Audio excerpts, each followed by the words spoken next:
والملك. تکبیر تشریق یہ نہایت ہی بابرکت کلمات ہیں، اور یہ کلمات ہر جماعت مستحبہ کے بعد، یعنی کہ جو مسجد میں باجماعت نماز قائم کی جاتی ہے، اس کے بعد مردوں پر 9 ذی الحجہ کی فجر سے لے کر 13 ذی الحجہ کی عصر تک فرض نماز کے فوراً بعد سلام پھیرتے ہی ایک مرتبہ بلند آواز سے پڑھنا واجب ہے، اور 3 دفعہ کہہ لینا افضل ہے۔ ان تکبیرات کی جو اصل ہے، جب حضرت ابراہیم علیہ السلام حضرت اسماعیل علیہ السلام کو ذبح کے لیے اللہ کی طرف سے دکھائے گئے خواب کی تکمیل کے لیے لے کر گئے، اور آپ نے جب ذبح کرنا چاہا تو حضرت جبرائیل علیہ السلام جنت سے آپ کے لیے مینڈا لے کر آئے، تو آپ نے دور سے ہی صدا لگائی، اللہ اکبر اللہ اکبر۔ جب حضرت جبرائیل علیہ السلام کا یہ کلام حضرت ابراہیم علیہ السلام نے سنا تو آپ فوراً سمجھ گئے کہ آزمائش کا وقت اب مکمل ہوا، تو آپ نے فرمایا لا الہ الا اللہ واللہ اکبر، اور حضرت ابراہیم کے ان کلمات کو سن کر حضرت اسماعیل نے فرمایا اللہ اکبر وللہ الحمد۔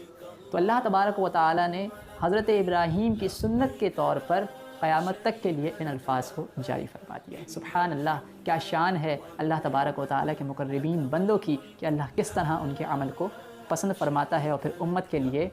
باعث اجر اور ایک طریقہ جاری فرما دیتا ہے۔ تو اللہ کریم ہمیں بھی اپنے ان بزرگوں کی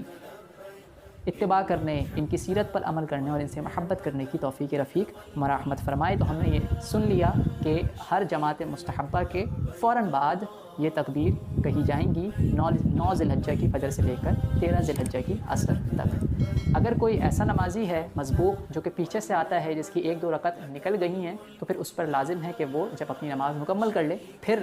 ان تکبیرات کو کہے۔ اگر کوئی تنہا نماز پڑھ رہا ہے گھر میں یا بعد میں مسجد میں جا کر، تو اس پر یہ تکبیر امام اعظم کے نزدیک واجب نہیں ہے، البتہ صاحبین فرماتے ہیں کہ اس پر بھی یہ تکبیر واجب ہے، لہٰذا بہتر ہے کہ کہہ لیں تو اچھی بات ہے۔ اسی طرح عورتوں اور مسافر پر بھی یہ تکبیر واجب نہیں ہے، یہ بھی اگر کہنا چاہیں تو کہہ سکتی ہیں۔ ہاں، اگر کسی جماعت کے اندر عورت شامل ہے کہ مثلاً مسجد میں نماز ہو رہی ہے اور وہاں کوئی عورتوں کا بھی کمپارٹمنٹ ہے کہ جس میں عورتیں بھی آ کر جماعت کے ساتھ نماز پڑھتی ہیں، تو پھر اب عورتوں پر بھی یہ تکبیر آہستہ آواز سے کہنا لازم ہوگا تاکہ آواز کی بے پردگی نہ ہو۔ تو اللہ کریم ہمیں ان کلمات کو ادا کرنے کی اور اس واجب کو بھی ادا کرنے کی توفیق رفیق مرحمت فرمائے۔ الحمدللہ ہم نے قربانی کے بہت سے مسائل کا احاطہ کر لیا ہے۔ اللہ تبارک و تعالی ہمیں ان پر عمل کرنے کی توفیق عطا فرمائے اور ہمیں اسی طرح دین کا کام کرنے کی ہمت عطا فرمائے۔ اسی طرح اگر آپ مزید اور مسائل قربانی کے حوالے سے سیکھنا چاہتے ہیں تو اس کے لیے آپ مزید کتب فقہ وغیرہ کا مطالعہ کریں تو انشاءاللہ آپ کے علم میں اور اضافہ ہوگا۔ تو ایک چھوٹی سی کوشش کی عوام تک یہ تمام مسائل پہنچانے کی وقت کی مناسبت سے، تو اللہ کریم ہماری اس کوشش کو قبول فرمائے، اور اس چینل کو ضرور سبسکرائب کریں اور دوسروں تک بھی پہنچائیں تاکہ زیادہ سے زیادہ لوگ اس سے نفع حاصل کر سکیں۔ اللہ کریم ہم سب کی اس کوشش کو اپنی بارگاہ میں قبول فرمائے۔ وآخر دعوایا ان الحمدللہ رب العالمین۔ لك لبيك إن الحمد